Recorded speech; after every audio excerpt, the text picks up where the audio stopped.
സാറേ, ഇപ്പോൾ മുഖ്യമായ ചർച്ചാ വിഷയം 2026 നിയമസഭാ തെരഞ്ഞെടുപ്പിനെ സംബന്ധിച്ചിട്ട് ഇക്കുറി 3 ചോദ്യങ്ങളാണ് പറയുന്നത്. ഒന്ന്, മൂന്നാം വട്ടവും പിണറായി വരുമോ? ഒരിക്കൽ കൂടി കോൺഗ്രസ് പുറത്തു നിൽക്കേണ്ടി വരുമോ? BJPക്ക് സീറ്റുകൾ കിട്ടുമോ?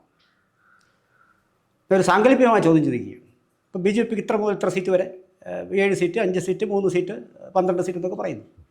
ഒരു സീറ്റ് BJPക്ക് കിട്ടാതിരിക്കാനുള്ള സാധ്യത വളരെ കൂടുതലല്ലേ? ഏതെങ്കിലും ഇപ്പോൾ നിയമം ഷുവർ സീറ്റ് എന്ന് പറയുന്നു. രാജീവ് ചന്ദ്രശേഖർ മത്സരിക്കും. നേരത്തെ തന്നെ അദ്ദേഹം പറഞ്ഞാണ് ഞാൻ മത്സരിക്കും. അവിടെ പോലും ഒരുപക്ഷെ രാജീവ് ചന്ദ്രശേഖർ തോൽക്കാതിരിക്കാനുള്ള സാധ്യതയില്ലേ? അതിനുള്ള സാധ്യത ഉണ്ടെങ്കിൽ അത് ഏതൊക്കെ തരത്തിലായിരിക്കും? സാറേ, അതിനകത്തുള്ളൊരു പ്രോബ്ലം, നമ്മൾ ഇന്ന് വരെ കേരളം കണ്ട തെരഞ്ഞെടുപ്പിൽ നിന്നും അടിസ്ഥാനപരമായി ഒരുപാട് വ്യത്യാസമുള്ള തെരഞ്ഞെടുപ്പാണ് ഇപ്പം നടക്കാൻ പോകുന്നത്.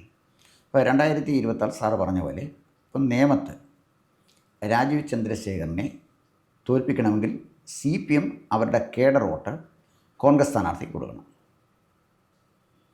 കോൺഗ്രസ് സ്ഥാനാർത്ഥിയെ ജയിപ്പിച്ചാൽ ഗവൺമെൻറ് ഉണ്ടാക്കാനൊരു ക്ലെയിം ഉള്ളത് BJPക്കാണോ അതോ പിന്നെ കോൺഗ്രസ്സിനാണോ? കോൺഗ്രസ്സിനല്ലേ. അപ്പോൾ കോൺഗ്രസ്സിന് 70 സീറ്റ് കിട്ടി എന്ന് വിചാരിക്കുക. നിയമം 90 കിട്ടുകയാണെങ്കിൽ 71 വരുന്നത്.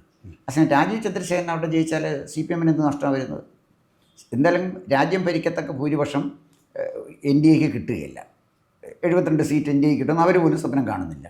അപ്പോൾ അതിനകത്ത് സ്ട്രാറ്റജിക്കലായിട്ട് നോക്കുമ്പോൾ അതിനകത്ത് പിന്നെ രാജീവ് ചന്ദ്രശേഖരൻ ജയിക്കുന്നതാണ് CPMന് പൊളിറ്റിക്കൽ മൈലേജ് കിട്ടുന്നത്. എന്താണെന്ന് ചോദിച്ചാൽ കോൺഗ്രസിൻ്റെ സ്ഥാനാർത്ഥി, ഓരോ സ്ഥാനാർത്ഥി പോലും ജയിക്കുന്നത് അവർക്ക് വളരെ ക്രൂഷ്യലാണ്. അത് ഒരു പുതിയ ഗവൺമെൻറ് ഉണ്ടാക്കാനുള്ള ക്ലെയിമിൽ ഒരാളോട് അവിടെ കിട്ടും.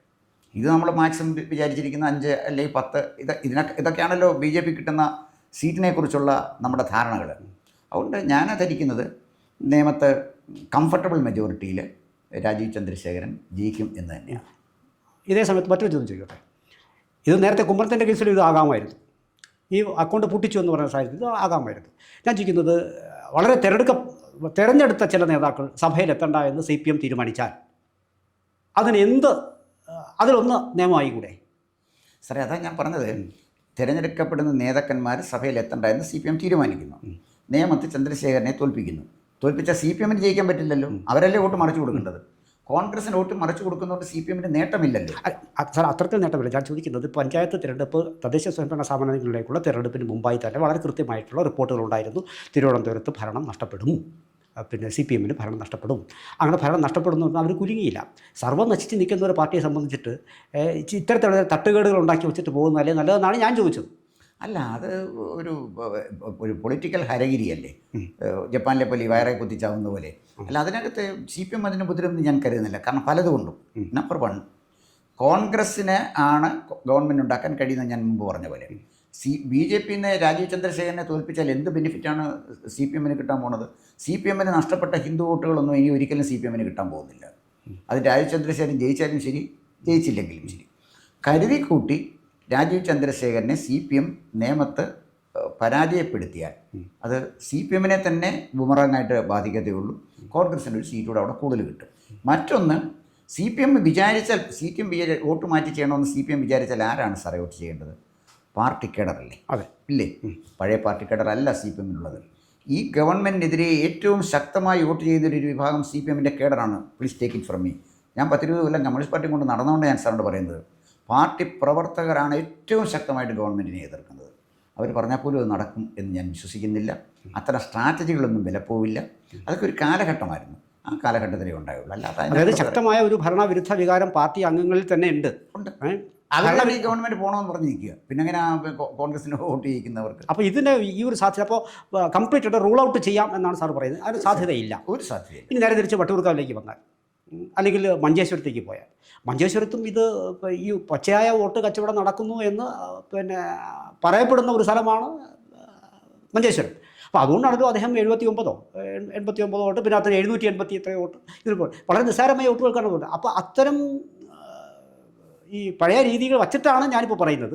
ഒരു പക്ഷേ വട്ടിയൂർക്കാവ് അതേപോലെ തന്നെ ചില മണ്ഡലങ്ങൾ, ചില ബൂത്തുകളിലേക്ക് ചെല്ലുമ്പോഴാണ് അവിടെ വലിയ തോതിൽ BJP കാൻഡിഡേറ്റ് പിന്നാക്കം പോകുന്നത്. ഉദാഹരണത്തിന് നാലാഞ്ചിറ, കുറവങ്കോണം, മണ്ണന്തല ഒക്കെ വരുന്നത്. അവിടങ്ങളിലും ഇതേ ഞാൻ ഈ നേരത്തെ പറഞ്ഞതുപോലെ ഒരു വിഷയം നിസ്സാരമായ വോട്ടുകൾക്കെങ്കിലും ചിന്തിച്ചാൽ പക്ഷേ പാർട്ടി കേഡർ വോട്ടുകൾ പോകുന്നത് ആദ്യമല്ല. ഇപ്പോൾ നെയ്യാറ്റിൻകരയിൽ നമ്മൾ നേരത്തെ ചർച്ച ചെയ്തതുപോലെ നെയ്യാറ്റിൻകരയിലും ചെലവരാജ് മത്സരിക്കുന്ന വോട്ടുകൾ പാർട്ടി കേഡർ വോട്ടെന്ന് പറയുന്ന വോട്ട് ഇപ്പോൾ ഇല്ല വാസ്തവത്തിൽ. അത് സാർ പറഞ്ഞാലും ശരി, ഇപ്പോൾ അത് ഒട്ടും തന്നെ ഇല്ല എന്നുള്ളതാണ്. പക്ഷേ വട്ടിയൂർക്കാവിലും ഇതേ പ്രതിഭാസം ഒരു പക്ഷേ കണ്ടുകൂടെ എന്നാണ് ഞാൻ ചോദിക്കുന്നത്.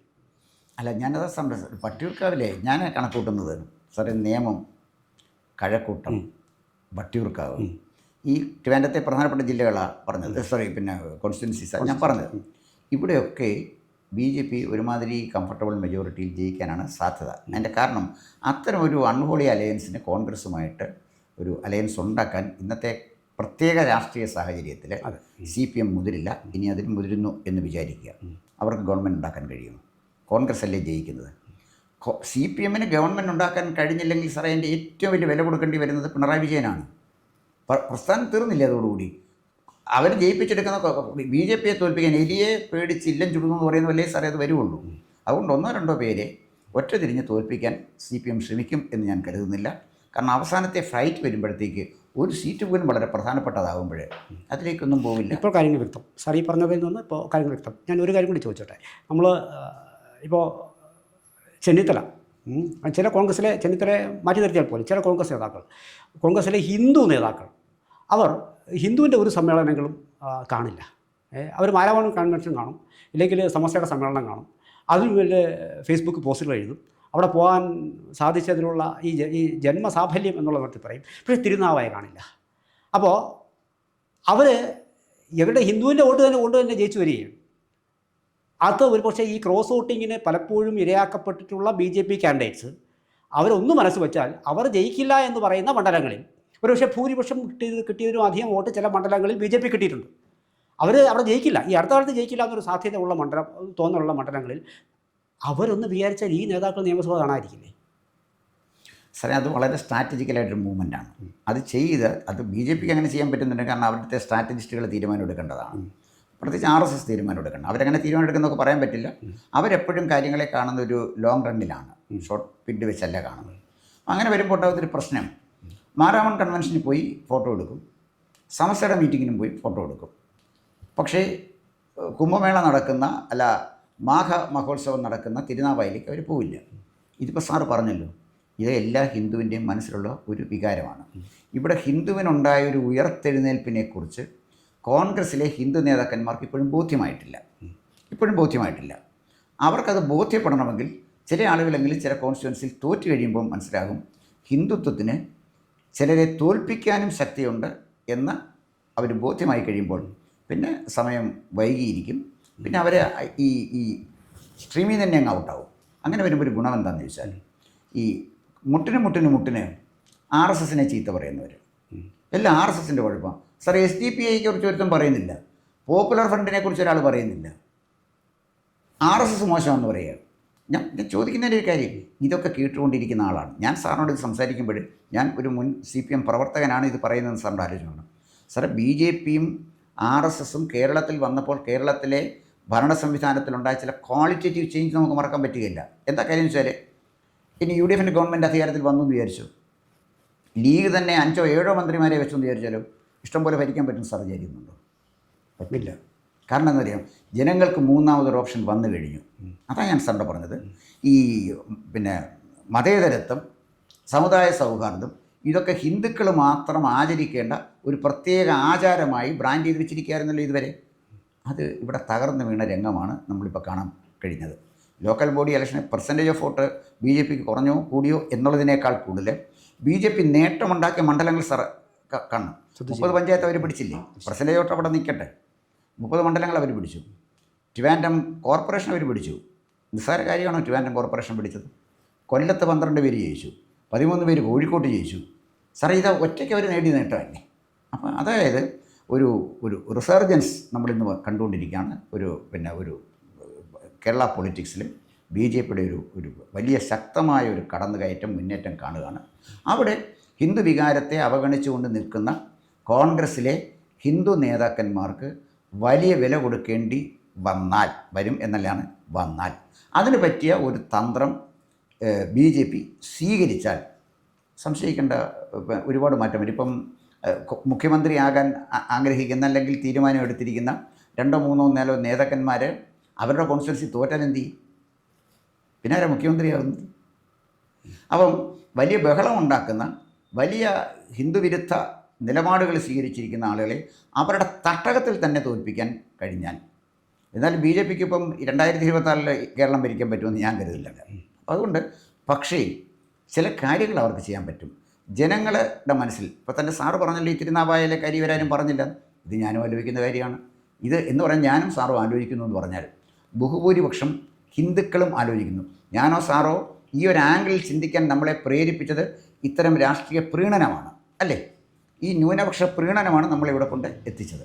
അല്ലെങ്കിൽ നമുക്കാർക്ക് എന്തെങ്കിലും അഭിപ്രായ വ്യത്യാസമുണ്ടോ? എല്ലാവരും ഒന്നിച്ച് സുഖമായിട്ട് ജീവിക്കണമെന്ന് ആഗ്രഹിച്ചിരുന്ന ആളുകളാണ് ഞാനും അങ്ങുമൊക്കെ. പക്ഷേ ഇത്തരം ചിന്താഗതി കേരളത്തിലെ പൊതുസമൂഹത്തിൻ്റെ ഇടയിൽ, പ്രത്യേകിച്ച് കേരളത്തിലെ ഹിന്ദുക്കളുടെ ഇടയിൽ, അതിനകത്ത് തന്നെ ഒരു ഇത് നമ്മുടെ ഒരു ക്രിയേറ്റീവ് മൈനോറിറ്റിയുടെ മനസ്സിൽ ഈ ചിന്ത വന്നാൽ അതിൻ്റെ അർത്ഥം വലിയൊരു മാറ്റം കേരള രാഷ്ട്രീയത്തിൽ ഉണ്ടാകും എന്നാണ്. അതിന് തുടക്കം കുറിക്കാൻ സാർ പറഞ്ഞ സ്ട്രാറ്റജി സഹായിക്കും എന്ന് തന്നെയാണ് ഒരു രാഷ്ട്രീയ നിരീക്ഷകൻ എന്ന നിലയിൽ ഞാൻ കാണുന്നത്. അല്ല, ഞാൻ സംസാരിച്ചത് ഒരു ഇടതുപക്ഷ വഴികളിൽ കൂടി നടന്നു വന്ന ഒരാളാണ് ഞാൻ. അപ്പോൾ എനിക്ക് ഇതിനകത്ത് പറയാനുള്ളതെന്ന് പറയുന്നത്, ഇതൊരു ടോട്ടലി അണ്ണത്തിക്കലായിട്ട് ജനാധിപത്യം കാണുമെന്നൊന്നും എനിക്ക് ചിന്തയില്ല. പക്ഷേ ഈ അണ്ണത്തിക്കൽ കാര്യങ്ങൾ ഏറെ പല തെരഞ്ഞെടുപ്പുകളായി, പഴയ തെരഞ്ഞെടുപ്പുകളിൽ CPM വളരെ കൃത്യമായി നടപ്പാക്കിക്കൊണ്ട് വരികയാണ്. അത് ഈ തൊട്ടുകൂടായ്മ എന്ന് പറഞ്ഞ് ഇവരെ മാറ്റി നിർത്തുമ്പോൾ അതിന് ഉപയോഗിച്ച ഒരു മാർഗം ഇതും കൂടിയാണ് വാസ്തവത്തിൽ. അപ്പോൾ സാറ് പറഞ്ഞു വരുന്നത് സ്വാഭാവികമായിട്ടും ഈ ഒരു 2026 തിരഞ്ഞെടുപ്പ് ഒരു വലിയ മാറ്റത്തിന് നാന്ദി കുറിക്കും. അവിടെ സ്വാഭാവികമായും അക്കൗണ്ട് 1 അല്ല 2 അല്ല പല സീറ്റുകൾ BJP നേടുമെന്നും ഇതെന്നാണ് സാറിൻ്റെ മനസ്സിൽ നിന്ന് എനിക്ക് വായിക്കാൻ കഴിഞ്ഞത്. അതിനുള്ള മാനസികമായ ഒരുക്കം ഇവിടുത്തെ വോട്ടേഴ്സ് മനസ്സിൽ ഒരു കുറ്റി വച്ച് കഴിഞ്ഞു എന്നാണ്, അങ്ങനെയല്ലേ ഊഹിക്കേണ്ടത്? തീർച്ചയായിട്ടും ഇപ്പോൾ ഈ വരാൻ പോകുന്ന ഈ തെരഞ്ഞെടുപ്പിനകത്ത് നമ്മൾ കാണാത്ത ഒരുപാട് മാറ്റങ്ങൾ നടക്കും. നമ്മൾ കാണുന്ന പോലെ 2020 എന്ന് പറഞ്ഞാൽ ഒരു ചെറിയ പാർട്ടി, അവർ 3-4 പഞ്ചായത്ത് ഭരിക്കുന്നവരാണ്. UDF-നെയും LDF-നെയും പരാജയപ്പെടുത്തി. ചെറിയ കാര്യമല്ലല്ലോ. അങ്ങനെ പിന്നെ ഭരിക്കുന്നത് പിന്നെ BJP അല്ലേ ഉള്ളൂ, വേറെ ഏതെങ്കിലും ഘടകകക്ഷി അങ്ങനെ ഭരിക്കുന്നത്. അതുകൊണ്ട് അവരുടെ വരവ് ഈ മധ്യ തിരുവിതാംകൂറിലെ ക്രിസ്ത്യൻ ബെൽറ്റിൽ വലിയ മാറ്റങ്ങൾ ഉണ്ടാക്കും. പിന്നെ അതിന് തടസ്സമായിട്ട് നിൽക്കുന്നത് മതമേലധ്യക്ഷന്മാരുടെ നിലപാടാണ്. മതമേലധ്യക്ഷന്മാരുടെ നിലപാടൊന്നും അങ്ങനെ കണ്ണുമടച്ച് അവരുടെ ഫത്വ എന്ന് വായിച്ച് വോട്ട് ചെയ്യുന്ന ആളുകളും നല്ല ക്രിസ്ത്യാനികൾ, അതൊക്കെ അവർക്ക് അത്ര പ്രാധാന്യമേ അതിനൊക്കെ കൊടുക്കുന്നുള്ളൂ. പിന്നെ ഒരു മതമേലധ്യക്ഷനല്ലല്ലോ ഉള്ളത്. ഓർത്തഡോക്സ് സഭയുടെ തിരുമേനി പറഞ്ഞാൽ യാക്കോബക്കാരൻ കേൾക്കും. യാക്കോബക്കാരൻ്റെ ശവം അടക്കാൻ സമ്മതിക്കാതിരുന്ന തിരുമേനി ആ ഓർത്തഡോക്സുകാരന് കേൾക്കും. അങ്കമാലി പിന്നെ സീറോ മലബാർ സഭക്കാരൻ പറയുന്നത് തൃശ്ശൂരെ സീറോ മലബാർ സഭക്കാരൻ കേൾക്കും. പിന്നെ മർദ്ദോമക്കാരൻ പറയുന്നത് പിന്നെ യാക്കോബക്കാരൻ കേൾക്കും. പെന്തിക്കോസുകാരൻ പറയുന്നത് ഇവരാരെങ്കിലും കേൾക്കും. സാറേ, അങ്ങനെ ഒരു ഏകശിലാരൂപത്തിലൊന്നും പിന്നെ സംഭവമില്ല. അപ്പോൾ പഴയ കാലത്ത് സഭാ അധ്യക്ഷന്മാർക്കുണ്ടായിരുന്ന സ്വാധീനം ഇന്ന് താരതമ്യേന കുറഞ്ഞു വരുന്നു എന്ന് മാത്രമല്ല, ഇത്തരം പല മതമേലധ്യക്ഷന്മാരോടും ക്രൈസ്തവർക്ക് തന്നെ കടുത്ത വിയോജിപ്പുണ്ട് എന്ന് എൻ്റെ ക്രൈസ്തവ സുഹൃത്തുക്കൾ പറയുന്നത് അത് തന്നെയാണ്. അതുകൊണ്ട് അത് ആണ് മനസ്സിലാക്കുന്നത്. ഞാൻ സാറിന് ഒരു കാര്യം കൂടെ പറയാം.